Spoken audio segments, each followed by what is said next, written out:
ప్రముఖ సినీ నటి శ్రీమతి సంగీత గారి ప్రారంభించారు. IVF చికిత్సలో 25% భారీ discount, free doctor consultation, free ultrasound scan. 49 అంటే సంతానం, 49 అంటే సంతోషం. రేవంత్ రెడ్డి మీ సోషల్ మీడియా టార్గెట్ చేశారా? బీఆర్ఎస్ సోషల్ మీడియా అన్నా బీఆర్ఎస్ పార్టీ అన్నా రేవంత్ రెడ్డికి సుసు పడుతుంది అంతే. ఓకే, మమ్మల్ని టార్గెట్ చేయడానికి ఏముంది? మేమే ఆయన టార్గెట్ చేసినాము.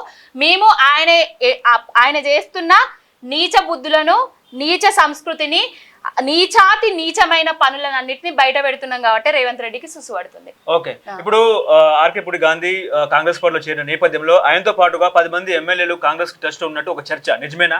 10 మంది కాదు, 20 మంది అంటారు, 30 మంది అంటారు. మొత్తం టీఆర్ఎస్ పార్టీ వచ్చే మా దానిలో, బీఆర్ఎస్ పార్టీ వచ్చే మా దానిలో ఉంటది అని చెప్తారు.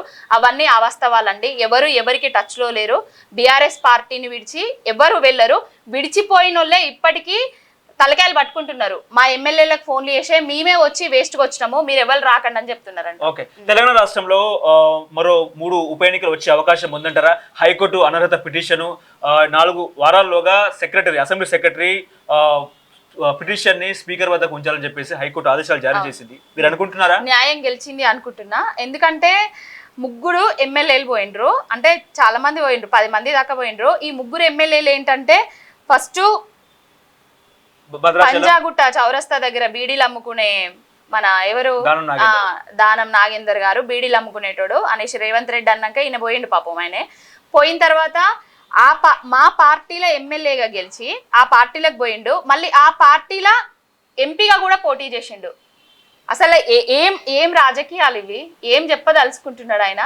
ఇప్పుడు ఆయన అంతగానము దమ్ము ధైర్యము ఉన్నోడే అయితే దానం నాగేందర్ అనేటైనే ఎమ్మెల్యే పదవికి రాజీనామా చేసి ఇప్పటికైనా ఎలక్షన్లకు, ఉప ఎన్నికలకు రావాలని కోరుకుంటాను.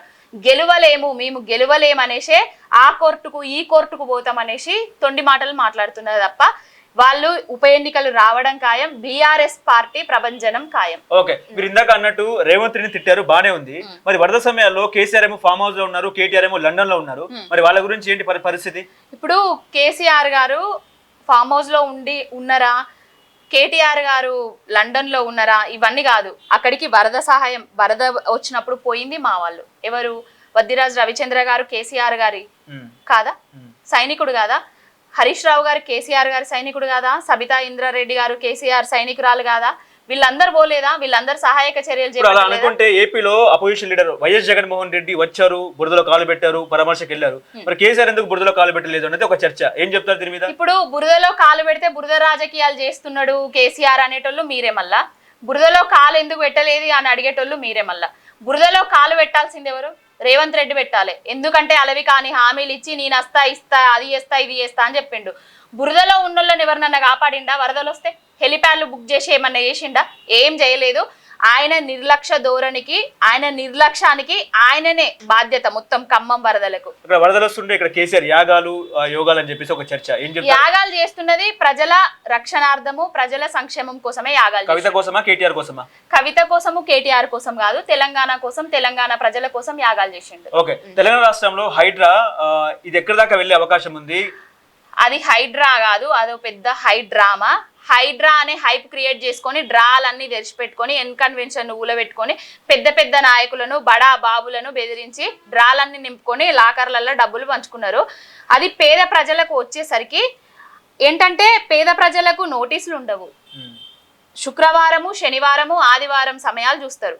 కోర్టు పనిచేయని సమయాలు చూసి వాళ్ళ ఇల్లును డైరెక్ట్ అలా చిన్న చిన్న గిన్నెలు, బీర్వలు, బట్టలు, చిన్న బుక్స్, అవి పిల్లలవి అవి కూలగొడతారు. పెద్ద పెద్ద బడాబాబులకు మాత్రం ఇంతవరకు హైడ్రా ఎవరిని కూలగొట్టింది? పొంగులేటి శ్రీనివాసరెడ్డిది కూలగొట్టిందా?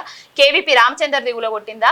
పట్నం మహేందర్ వాళ్ళది కూలగొట్టింది. ఎవరిది కూలగొట్టింది? పెద్ద నాయకులు ఎవరిది కూలగొట్టింది? రేవంత్ రెడ్డి అన్నది కూలగొట్టిందా? రేవంత్ రెడ్డి తమ్ముళ్ళది కూలగొట్టిందా? అసలు రేవంత్ రెడ్డి అనేటైనదే కొండారెడ్డి పల్లెలా చెర్ల కట్టిండు, ఒక చెరువులా కట్టిండు ఇల్లు. పోయి చూసుకోండి మీరు. మరి అక్కడ హైడ్రా మరి బాగా ప్రజల కోసము ప్రభుత్వ పక్షపాతంగానే, ప్రజల పక్షపాతంగానే వ్యవహరిస్తే మరి అక్కడ గులగొట్టుకోవాలి. హైడ్రా అనేది ఒక హైడ్రామా. రేవంత్ రెడ్డి క్రియేట్ చేసిన తెలంగాణలో హైడ్రామా మాత్రమే. ఆయనే డబ్బులు సంచుల కోసము, మూటల కోసం చేసిన డ్రామా.